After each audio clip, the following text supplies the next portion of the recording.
అందరికీ నమస్కారం. ఢిల్లీ ఎన్నికల తరువాత బీజేపీ సాధించినటువంటి ఘన విజయాన్ని మనమందరం చూసాం. ఈ యొక్క ఢిల్లీ ఎన్నికల్లో బీజేపీ ఘన విజయం సాధించిన తరువాత దేశానికి సంబంధించినటువంటి రాజకీయ ముఖ చిత్రం మరోలా మార్పు చెందింది.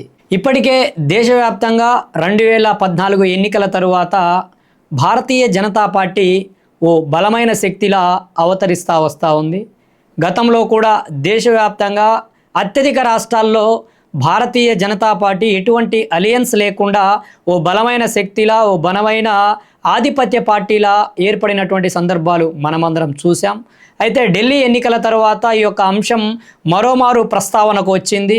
అసలు దేశవ్యాప్తంగా భారతీయ జనతా పార్టీ ఎన్ని రాష్ట్రాల్లో ఎటువంటి అలియన్స్ లేకుండా అధికారంలో ఉంది, అలానే కాంగ్రెస్ పార్టీ ఎన్ని రాష్ట్రాల్లో అధికారంలో ఉంది, అలానే అటు ఎన్డీఏ అలియన్స్ కావచ్చు, అలానే ఇండియా అలియన్స్ కావచ్చు ఎన్ని రాష్ట్రాల్లో అధికారంలో ఉంది, అలానే రాబోయేటువంటి ఈ యొక్క 2025 కావచ్చు, అలానే 2026 సంవత్సరాల్లో ఏ రాష్ట్రాల్లో ఎన్నికలు జరగబోతున్నాయి, ఇక్కడ ఉన్నటువంటి పరిస్థితులు ఏంటి, ఇక్కడ పరిస్థితుల ప్రభావంతో కాంగ్రెస్ పార్టీ బలపడేటువంటి అవకాశం ఉందా, లేకపోతే భారతీయ జనతా పార్టీ బలపడేటువంటి అవకాశం ఉందా అనేటువంటి అంశాల గురించి ఈరోజు మనం మాట్లాడుకునేటువంటి ప్రయత్నం చేద్దాం. ముందుగా అటు రాష్ట్రాలు కావచ్చు, కేంద్రపాలిత ప్రాంతాలు కావచ్చు, అన్నిటినీ ఒక సీరియల్ నెంబర్గా కూడా మనం మాట్లాడుకుంటూ వస్తే, ముందుగా లదాఖ్ అనేది ఒక కేంద్రపాలిత ప్రాంతం, కానీ లదాఖ్లో ఎటువంటి అసెంబ్లీ అనేది లేదు. అలానే జమ్మూ కాశ్మీర్లో ఇప్పటికే జరిగినటువంటి ఎన్నికల్లో జేకేఎన్సీకి సంబంధించినటువంటి పార్టీ అధికారంలో ఉంది. ఇది ఇండియా అలయన్స్కి సంబంధించినటువంటి పార్టీ. అలానే హిమాచల్ ప్రదేశ్కి సంబంధించి ఇండియన్ నేషనల్ కాంగ్రెస్, ఇండియా అలయన్స్కి సంబంధించినటువంటి ప్రధాన పార్టీ అయినటువంటి ఇండియన్ నేషనల్ కాంగ్రెస్ పార్టీ అధికారంలో ఉంది. అలానే పంజాబ్కు సంబంధించి ఆమ్ ఆద్మీ పార్టీ ఏదైతే నిన్నటి వరకు ఢిల్లీ అధికార పీఠం మీద ఉన్నటువంటి అరవింద్ కేజ్రీవాల్ గారికి సంబంధించినటువంటి ఆమ్ ఆద్మీ పార్టీ, ఇది కూడా నిన్నటి వరకు ఇండియా అలియన్స్లో ఏదైతే కేవలం మేము పార్లమెంట్ ఎన్నికల్లో మాత్రమే ఇండియా అలియన్స్లో ఉంటాము, స్థానికంగా ఉన్నటువంటి రాష్ట్రాలకు సంబంధించినటువంటి ఎన్నికల్లో తాము ఇండియా అలియన్స్కి ఎటువంటి సంబంధం లేదని ప్రకటించింది ఆమ్ ఆద్మీ పార్టీ. పంజాబ్లో ఆమ్ ఆద్మీ పార్టీ అధికారంలో ఉంది.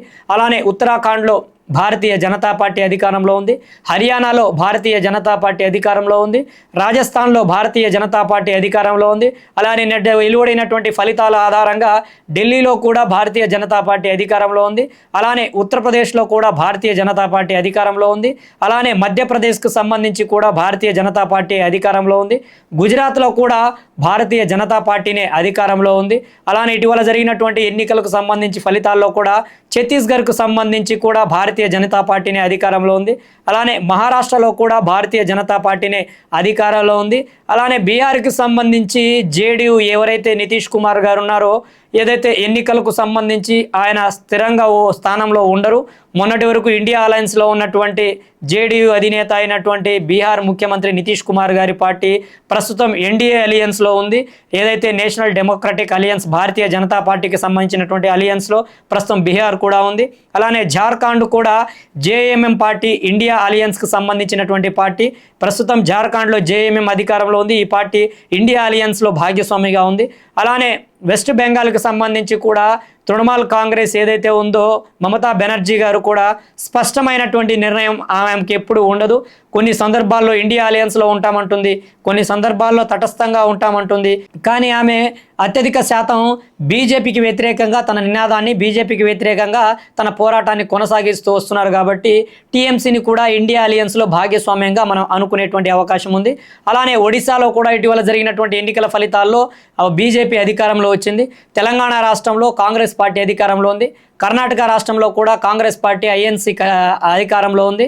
అలానే తమిళనాడులో మాత్రం డిఎంకే ఏదైతే ఇండియా అలయన్స్కి చాలా దగ్గరగా ఉండేటువంటి పార్టీ, అన్ని పార్టీలు ఎంత వ్యతిరేకించినా, ఎంత వ్యతిరేకతను చూపించినా ఇండియా అలియన్స్కి, కాంగ్రెస్ పార్టీకి చాలా భాగస్వామ్యంగా ఉండేటువంటి పార్టీ డిఎంకే. ఇక కేరళ రాష్ట్రంలో చూసుకుంటే సిపిఐఎం ఏదైతే communist party of India, Marxist party అధికారంలో ఉంది. ఈ పార్టీ కూడా కొంత తటస్థంగా బీజేపీకి వ్యతిరేకంగా అనేక సందర్భాల్లో, కాంగ్రెస్కి వ్యతిరేకంగా అనేక సందర్భాల్లో తన యొక్క నినాదాన్ని, తన యొక్క విధానాలను అమలు పరుస్తూ వస్తుంది. కాబట్టి కేరళలో ఉన్నటువంటి సిపిఐఎంని కూడా మనం తటస్థ పార్టీగా అనుకునేటువంటి అవకాశం ఉంటుంది. ఇక ఆంధ్రప్రదేశ్ రాష్ట్రానికి సంబంధించి నారా చంద్రబాబు నాయుడు గారు ముఖ్యమంత్రిగా కొనసాగుతూ ఉన్నారు. తెలుగుదేశం పార్టీ ఆంధ్రప్రదేశ్లో అధికారంలో ఉంది. తెలుగుదేశం పార్టీ కూడా ఎన్డీఏ అలియన్స్లో భాగస్వామిగా ఉంది కాబట్టి ఏపీ కూడా ఎన్డీఏ అలియన్స్లో భాగస్వామిగా ఉంది. ఇక సిక్కింకి సంబంధించి ఎస్కేఎం పార్టీ అధికారంలో ఉంది. ఆ పార్టీ కూడా మ్యాక్సిమం భారతీయ జనతా పార్టీకి సంబంధించినటువంటి ఎన్డీఏ అలియన్స్లో భాగస్వామిగా ఉంది. అలానే అరుణాచల్ ప్రదేశ్లో కూడా భారతీయ జనతా పార్టీ అధికారంలో ఉంది.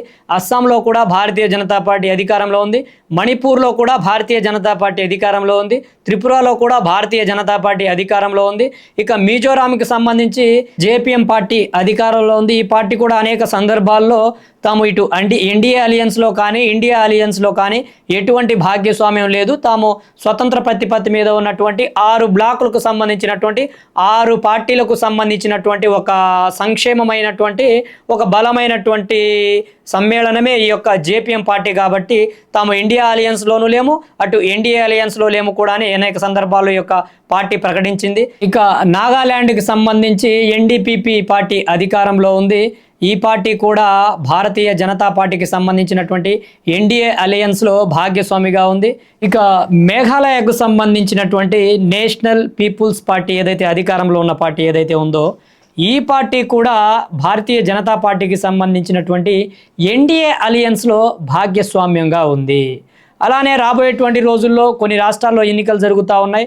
అందుకంటే ముందు ప్రస్తుతం బీజేపీ పార్టీ ఎటువంటి అలియన్స్ లేకుండా 14 రాష్ట్రాల్లో అధికారంలో ఉంటే ఇండియన్ నేషనల్ కాంగ్రెస్ మాత్రం కేవలం 3 రాష్ట్రాలకే పరిమితమైంది.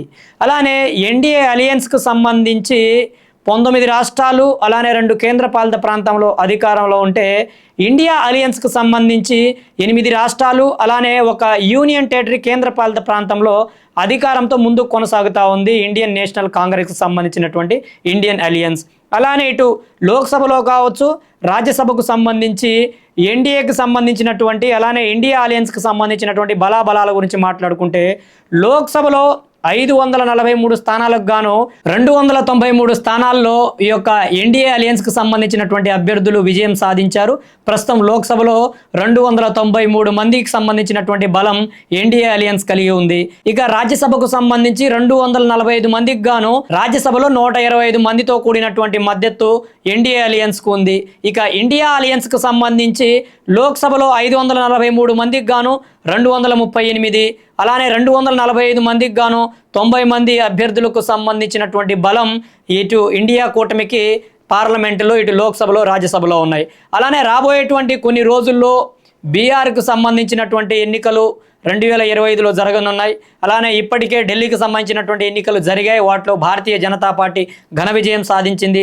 అలానే 2026లో అస్సాంలో ఎన్నికలు జరగబోతున్నాయి. అలానే కేరళలో కూడా 2026లో ఎన్నికలు జరగబోతున్నాయి. ఇక తమిళనాడులో కూడా 2026లో ఎన్నికలు జరగబోతున్నాయి.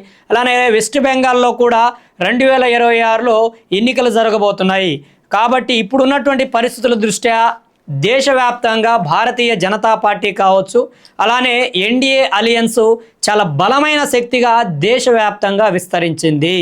కాంగ్రెస్ పార్టీ తన విధానాలను మార్చుకోకపోతే అలానే ఇండియా కూటమిలో ఉన్నటువంటి పార్టీలతో సఖ్యత కుదుర్చుకొని వాటి మధ్య ఉన్నటువంటి భేదాభిప్రాయాలన్నిటిని తొలగించుకోకపోతే ఇంకా బలహీనపడేటువంటి ప్రమాదం కాంగ్రెస్ పార్టీకి ఉంది.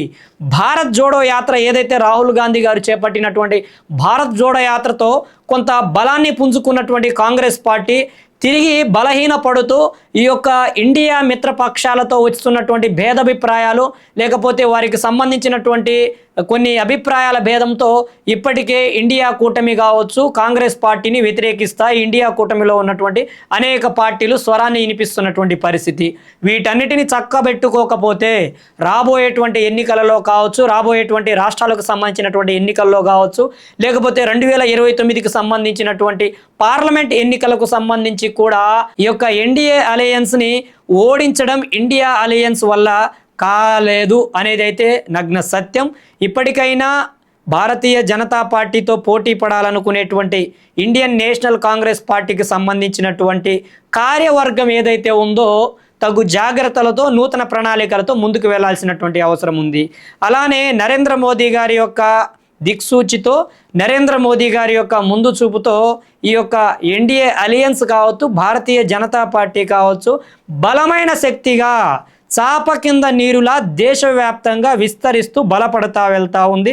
రాబోయేటువంటి రోజుల్లో కొత్త విధి విధానాలతో, కొత్త మార్పులతో భారతీయ జనతా పార్టీ కావచ్చు, ఎన్డీఏ అలయన్స్ కావచ్చు మరింత బలపడేటువంటి అవకాశం ఉంది. కాబట్టి భారతీయ జనతా పార్టీతో, ఎన్డీఏ అలయన్స్తో పోటీ పడాలంటే కాంగ్రెస్ పార్టీ కూడా తనకు అనుగుణంగా కొన్ని విధానపరంగా మార్పులను చేసుకుంటూ, కొంత కార్యవర్గమైనటువంటి మార్పులను చేసుకుంటూ, నాయకత్వం పరంగా మార్పులను చేసుకుంటూ, మీ నాయకుల మధ్య ఉన్నటువంటి భిన్నాభిప్రాయాలను తొలగించుకుంటూ, అలానే మీ పార్టీలో ఉన్నటువంటి ఈ యొక్క భేదాభిప్రాయాలు, భిన్న అభిప్రాయాలు ఏవైతే ఉన్నాయో వాటన్నిటిని తొలగించుకొని ఏకతాటి మీదకు వచ్చి పని చేస్తే తప్ప కాంగ్రెస్ పార్టీ అధికారంలో వచ్చేటువంటి అవకాశం లేదు.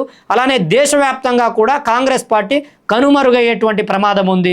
ఎందుకంటే నిన్న చూసినటువంటి ఎన్నికల ఫలితాల్లో ఢిల్లీలో చాలా బలమైనటువంటి పార్టీగా గతంలో ఉన్నటువంటి కాంగ్రెస్ పార్టీ కనీసం ఒక్క స్థానాన్ని కూడా చేజిక్కించుకోకుండా 0 స్థానాలకు పరిమితమైందంటే కాంగ్రెస్ పార్టీ ఎంత దీన వ్యవస్థకు దిగజారుతుందో అర్థమవుతా ఉంది. కాబట్టి ఇప్పటికే బీజేపీ కావచ్చు, ఎన్డీఏ అలయన్స్ కావచ్చు దేశవ్యాప్తంగా బలమైన శక్తిలా విజృంభిస్తూ ఉంది. రాబోయేటువంటి రోజుల్లో మరింత బలపడి మరింత బలాన్ని ప్రదర్శించేటువంటి అవకాశం ఉందనేది కూడా చాలా స్పష్టంగా అర్థమవుతుంది. ఇది ప్రస్తుత భారతదేశానికి సంబంధించినటువంటి రాజకీయ ముఖ చిత్రం. ఈ యొక్క ముఖ చిత్రం రాబోయేటువంటి రోజుల్లో బీజేపీకి అనుకూలంగా మారుతుందా, లేకపోతే కాంగ్రెస్ పార్టీకి అనుకూలంగా మారుతుందా, లేకపోతే ఎన్డీఏ అలయన్స్కి అనుకూలంగా మారుతుందా, లేకపోతే ఇండియా అలయన్స్కి అనుకూలంగా మారుతుందా అనేది తెలియాలంటే మనమందరం వేచి చూద్దాం. రాబోయేటువంటి రోజుల్లో జరిగేటువంటి పరిణామాల ఆధారంగా ఈ యొక్క భారతీయ రాజకీయ ముఖ చిత్రం ఉండబోయేటువంటి అవకాశం ఉంది. జై భీమ్, జై భారత్, జై హింద్.